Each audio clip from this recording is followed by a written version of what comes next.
Olá pessoal, tudo bem com vocês? Aqui é o Luiz, professor de História da Rede Pública Estadual de Ensino, e este é o canal Que História é Essa? Um canal de educação, cultura, entretenimento e um pouquinho de política às vezes. E nós voltamos aqui aos vídeos de perguntas e respostas sobre o tema quente do ano, a reprovação, tema quente do ano passado, ainda mais com esse ensino à distância e todas as dúvidas que aparecem nesse ruído de comunicação entre professores e alunos. Vocês fizeram os comentários, perguntaram aí na caixinha de comentários e eu trago aqui algumas respostas, pelo menos daquelas que me chamaram a atenção. Lembrando que existe uma lista de vídeos aí que você pode conferir aqui em cima, e se essa dúvida não apareceu aqui, provavelmente ela já foi tratada anteriormente em algum outro vídeo que eu deixo separado por capítulos, que você pode ir clicando diretamente na dúvida que for do seu interesse. Mas, vamos lá, vamos ver quais são as dúvidas que apareceram sobre o tema reprovação em 2021.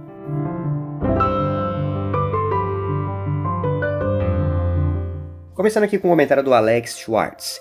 Quem tá com nota boa e não assiste a aula? Perguntando então sobre os perigos de reprovação e as consequências disto. Se a nota está boa e mais, se a frequência está boa, e frequência geralmente em porcentagem de 0 a 100, frequência acima de 75, nota acima de 5, 6 ou 7, dependendo da sua média, não precisa se preocupar. Independe de número de tarefa, qualquer coisa, se o professor deixou a nota azul e a frequência ok, não precisa preocupar com nada, é o jogo ganho, esquece qualquer outro critério, né? Porque esse é o principal. Às vezes o perigo é não saber como o professor vai avaliar, mas se a nota tá ok, deixa quieto, não se preocupa, segue o jogo e vai pra próxima. Noite Estrelada comenta o seguinte: cara, eu tiro nota boa em tudo, acima de 90, mas eu não vejo aula direito. É possível reprovar? Novamente aquela questão, depende sempre de nota e frequência, tem dos dois lá no boletim, né, vê dos bimestres anteriores, nós estamos no terceiro agora, primeiro e segundo. Você teve frequência e nota boa fazendo do jeito que você está fazendo, continua, em time que está ganhando não se mexe, beleza? Vamos continuar. Teria como reprovar tirando 60 pontos, porém, por falta? Sim, pode reprovar por falta, como eu lhe disse, né? Se a falta está abaixo de 75% e isso está escrito na lei, aí pode reprovar, né?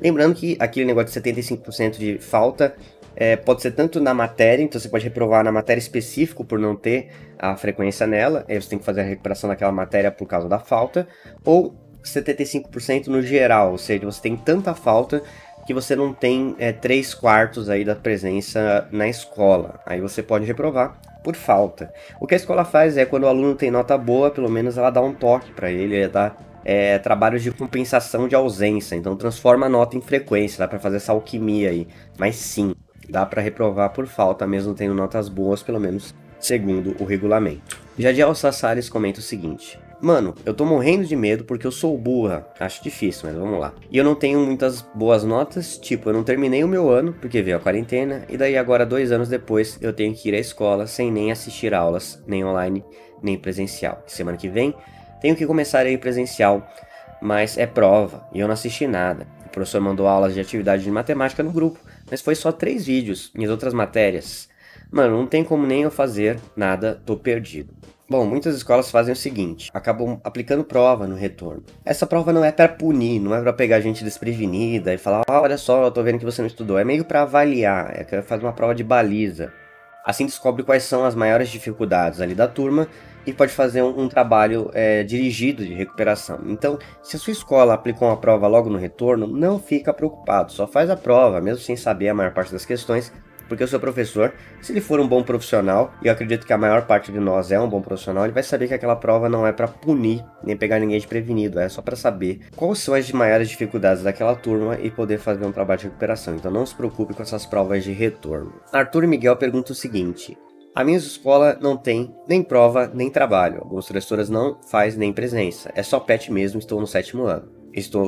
Tenho 140 atividades feitas e 45 sem fazer. Tenho chance de repetir? Bom, em Minas Gerais, se não me engano, tem esse PET aí, né? Que em vez de você ter notas, você tem esses núcleos de atividade, né? Como se fossem bimestres ou meses fechados entre si. Então, ao invés de pegar as provas, as notas, as atividades, você vê a nota do PET. Se você conseguiu entregar o PET, beleza, né? E você vai fazendo PET por PET. Então o que você tem que ver não é o número geral de atividades, é quantos PETs você conseguiu entregar, quantos PETs foram recebidos. Se você conseguiu entregar a maior parte dos pets, especialmente aqueles que eles chamam de pets avaliativos, então você está tranquilo, né? Então veja aí os critérios de avaliação. Mais do que um número total de atividades, vê aí quantos pets você conseguiu entregar, foram recebidos aí pelos seus professores, beleza? Rubik Luiz, meu desejo é inusitado, eu queria muito reprovar porque perdi o segundo ano inteiro. Não queria perder meu terceirão esse ano, mas acho que já era.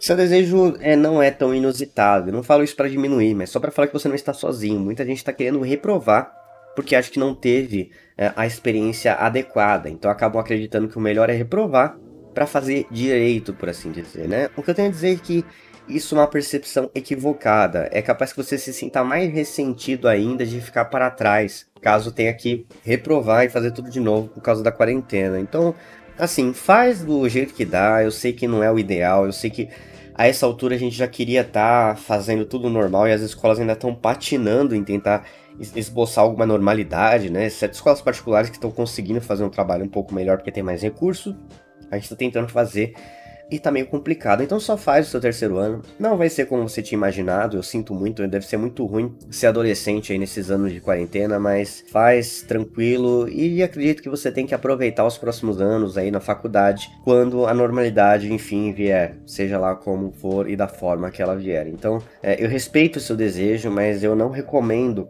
se apoiar muito nessa fantasia de querer reprovar para tentar fazer direito, beleza?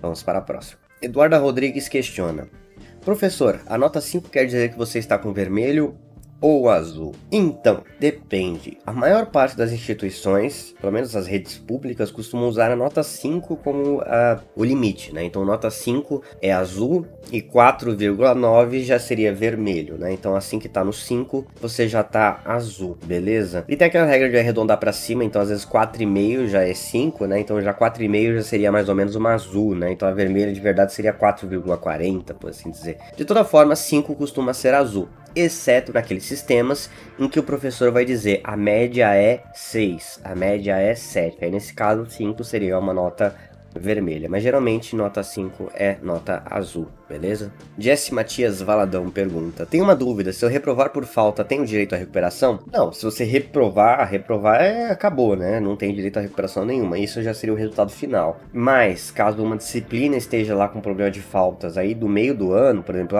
nesse bimestre eu tive muitas faltas em tal matéria, aí você tem direito de um trabalho de compensação de ausências, pelo menos na rede estadual é assim que a gente chama. Mas toda rede tem alguma forma de compensação de ausências, né? Então não seria bem uma recuperação, é o jeito de você compensar as faltas. Então você lança uma frequência adicional fazendo trabalhos, beleza? Aleatório. Até que estou de boa, minha preocupação era sobre a participação nas aulas online. Nunca falei nada, só presente. No primeiro bimestre eu fui normal. Eu ter tido com 18 pontos em cada matéria, já no segundo eu fui horrível, fiz poucas coisas. Agora no terceiro estou correndo atrás para mostrar que ainda estou ativo. Muda alguma coisa fazer as atividades do segundo bimestre, mesmo com o bimestre fechado? Por favor, alguém responde. Essa questão é bem peculiar. Muitas vezes, quando o bimestre está fechado, o professor não consegue mais alterar as notas, né? Em algumas redes você tem a possibilidade de retificar, então você vai ter que perguntar para aquele professor daquela matéria, né, se ele tem como mudar a nota do bimestre, e é claro, se ele quer fazer isso, né? Então só faça se o professor te der essa bandeira verde, do contrário você está fazendo atividade à toa. Se o bimestre está fechado mesmo, ele não consegue nem entrar no sistema, não tem por que você fazer a atividade do bimestre passado, faz só as atuais, beleza? Professor, eu estou entrando em todas as aulas do centro de mídias e fazendo todas as provas, porém eu estou com muita falta, porque não está contando. Eu posso repetir por isso? Eu vou ficar de recuperação. Não adianta entrar nas aulas do CMSP, tá? Não adianta, não tem nada que ver se você entrou nas aulas. Tem até um sistema, existe sim, para quem tá no bastidor, é claro. Mas isso não é passado pro professor, então não adianta nada. Se eu não posso ver, eu como professor, que você entrou na aula, me adianta essa informação, né? Você precisa fazer as atividades do centro de mídia. Se você não faz a atividade que tá lá no aplicativo, não conta a frequência, beleza? Então, se você assistiu a aula, faz a atividade. Se você for para escolher entre fazer atividade e assistir a aula, é fazer atividade. Só assistir não conta nada, pelo menos em termos de nota, beleza? Então faça as atividades, senão você pode acabar ficando de recuperação à toa, porque seu professor vai olhar ali e no sistema vai aparecer que você não fez nada. Beleza? Matheus comenta, não estou indo para a escola por medo de pegar Covid novamente. Será que tem algum problema voltar só quando eu estiver com a segunda dose? Não, nenhuma rede que eu saiba, e eu acredito que seria até contra a lei, ela pode obrigar o aluno inseguro de voltar. Mas você vai precisar assinar algum termo ou comunicar por meio dos seus pais que você não se sente seguro. E você se compromete, e seus pais também se comprometem a acompanhar de casa, tá? Então não tem problema ficar em casa caso você não se sinta seguro. O problema é comunique à escola. Você não pode só decidir sozinho, tá? Agora as escolas podem chamar, então você precisa comunicar. Comunicando, aí tudo bem, né? Aí ela pode, sei lá, no máximo ela pode convocar 15 dias depois da segunda dose. É aí que a gente pode falar que a gente está totalmente imunizado, beleza? Olá, espero que possa me responder. Estou tendo muitos problemas com a minha família e com a minha saúde mental também. No primeiro bimestre fiz a maioria das atividades do Classroom e do centro de mídia, mas no segundo bimestre os problemas começaram e não tive ânimo para mais nada. Não fiz as lições do Classroom e nem as do centro de mídia, só fiz as provas. Pois então, chegou o terceiro bimestre e fui ver se tinha ficado de recuperação. Não fiquei de recuperação, mas as minhas notas ficaram abaixo da média. Fiz todas as provas que teve no ano e fiz algumas atividades também. Queria saber qual é a chance que eu tenho de reprovar. Bom, primeiro, estranho, tá? Se a sua nota for vermelha e você não foi chamado para recuperação, você tem como recorrer, você tem como falar, caso aconteça alguma coisa, reprovação, etc., falar, olha, eu não fui chamado para recuperação, então essa reprovação não é legítima. Você não pode me reprovar se você não me deu a chance de recuperar.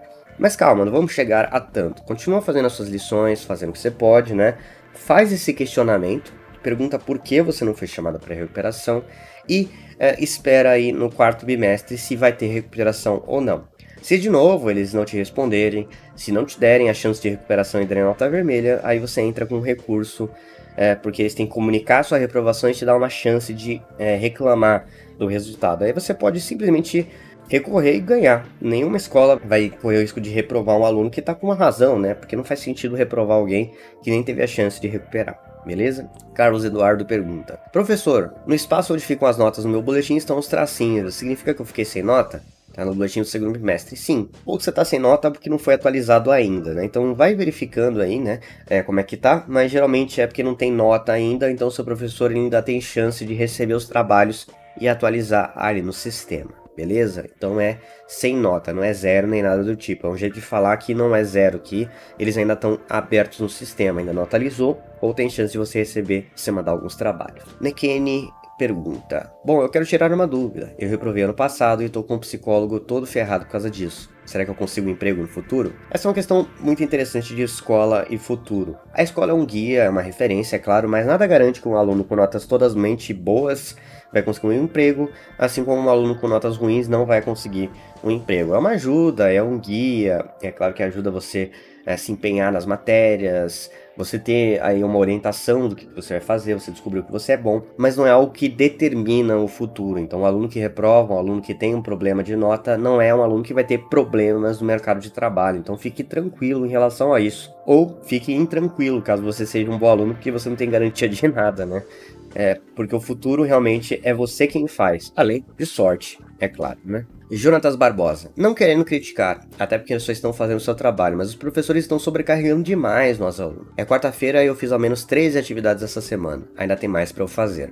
Eu trabalho e estudo, passo o dia no trabalho suave, mas ao chegar em casa e ver essa quantidade absurda de atividades, me dá vontade de chorar. Primeiro de tudo, você tá criticando, e não tem nenhum problema nisso, né? Você tem todo o direito de criticar. O que não se pode fazer é insultar, é claro, né? A sua crítica é perfeitamente válida sobre a sobrecarga, mas eu tenho que fazer algumas emendas. Por exemplo, né? Você deixou acumular as atividades? Você está indo no ensino presencial? Porque, veja só, uma coisa que eu tive muito problema com os meus alunos. Eles reclamavam de acúmulo de atividade, mas a gente dava a lição uma vez por semana. E no final do ano a gente estava dando uma vez a cada 2 semanas. Então todos os professores davam uma atividade na semana inteira. E era uma escola de ensino integral, tá? É a minha escola que eu estava trabalhando no começo do ano e no ano passado. Então eram 9 aulas por dia. Significa que todo dia esses alunos faziam pelo menos 9 atividades. E de repente, 9 vezes 5, né? A gente pode fazer a conta. Ou seja, pelo menos 45 atividades toda semana eles faziam. Veja só. E ficavam na escola 9 horas por dia. Tudo isso de tempo fazendo essas atividades. Agora, de repente, eles estão em casa eles podem resolver as atividades com 1 hora ou 2 horas de estudo, né? 1 hora e meia do centro de mídias, mais meia hora para fazer as lições. 2 horas de estudo por dia, fazendo 14 lições por semana, mais ou menos, né? Ou até 14 lições a cada 2 semanas. Então é muito menos lição e eles estavam se sentindo mais sobrecarregados. Então a minha recomendação é verificar. Está sendo realmente passado lição todo dia? Quantas lições? É uma lição por matéria? Tipo, você tem 6 aulas no dia e você recebe 6 lições por dia. Isso é razoável. É o que você faria num dia normal de aula. O que acontece é que talvez você não esteja reservando o tempo de estudo que você reservava se você estivesse na escola. E no caso, o erro não é da escola, o erro é seu. Eu sei que a vida não é fácil, eu sei que tem essa questão... Nossa, agora pareceu um pouco arrogante. Eu sei que as pessoas têm as suas dificuldades, a questão do trabalho e do estudo é muito difícil mesmo. Mas é preciso ter um espaço reservado para o estudo, pelo menos 2 horas por dia. É o mínimo do mínimo. O ideal seriam 3, 4, 5, né? Que seria o tempo que você passa na escola. Mas você precisa ter esse tempo, né? E verificar se você não está acumulando. Outra coisa, desligar a notificação do aplicativo quando você não está no período de estudo. Não deixa o aplicativo ligado, porque às vezes você recebe e-mail de sábado, de domingo, e você sente, poxa, eu não tenho descanso, mas aí a culpa não é do professor que mandou no domingo. A culpa é sua de deixar o aplicativo ligado, né? Então deixa o aplicativo desligado, só liga o aplicativo quando você estiver na hora do estudo, reserva um período. Agora, se mesmo assim a escola estiver sobrecarregando, e tem escola realmente sem noção, tem professor que passa umas atividades que são impossíveis de fazer, e isso existe, aí sim, realmente, aí vale a pena reclamar. Mas se for para reclamar, tem os dados na mão, né? Se você chegar e falar, vocês passam muita atividade, e o professor passa uma atividade a cada 2 semanas, aí você vai ficar rendido no lance, né? Você vai ficar vulnerável, porque o professor vai ter todo o argumento para falar, não, eu tô passando normal, tá? Então verifique aí a periodicidade, né? Com que frequência os professores passam as lições e como você tem se organizado para realizar as atividades, né? Mas, enfim, isso é só uma dica. Eu não sei a sua situação, Jonatas, tá? Eu só tô dando um panorama geral. No mais, eu fico por aqui. Espero ter resolvido alguma dessas dúvidas, questionamentos, ter chegado aí a um ponto que você, mesmo que não tenha escrito, tenha assistido contemplado. Fico por aqui. Meu nome é Luiz, professor de História. Até a próxima e tchau.